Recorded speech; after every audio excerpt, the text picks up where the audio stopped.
Join me again today to discuss the radical beliefs of the Islamic terrorists and religious discrimination here in the United States is national spokesman for the Ahmadiyya Muslim Community USA, Qasim Rashid. Qasim, thanks for joining me. Always great to have you here.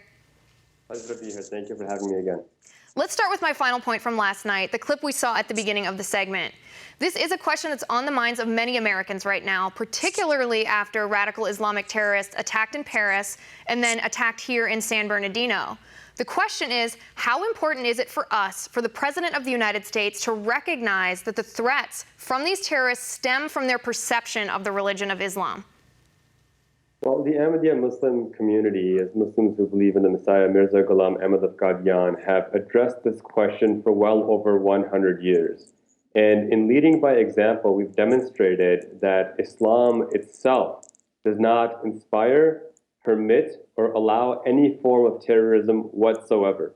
The founder of our community, the Messiah, Mirza Ghulam Ahmad, wrote over 100 years ago that there is no place for violent jihad in Islam. And he proved it through detailed lectures, through scholarship, through over 80 books. And so our invitation to all Americans is, rather than letting these terrorists define Islam or give any sort of inkling of what Islam actually is, the same way we would never dare let the Planned Parenthood terrorists or the KKK define Christianity, we cannot let these terrorists in California or in Paris define Islam.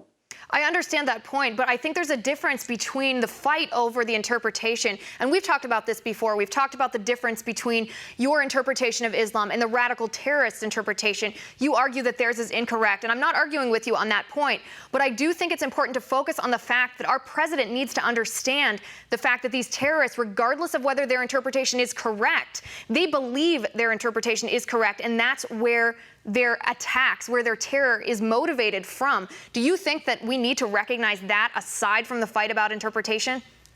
Well, it's not just a question of interpretation. It's a question of fabricating things that simply don't exist. I can make a claim that the Bible allows rape, but it wouldn't be true. It would be factually false. Just because my bizarre interpretation would claim that, we wouldn't accept my interpretation as valid.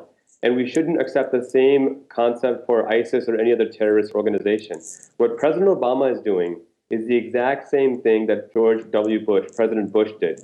And that is to recognize that this is a battle of ideas. We are not at war with a religion. We are not at war with people. We are battling an extremist ideology that is rooted in political grievances, that is rooted in corrupt Muslim leadership, and that is rooted in economic grievances. And I think if we really want to talk about what the solution is to this, it's not going to be by labeling this as a war against Islam or radical Islam or anything like that.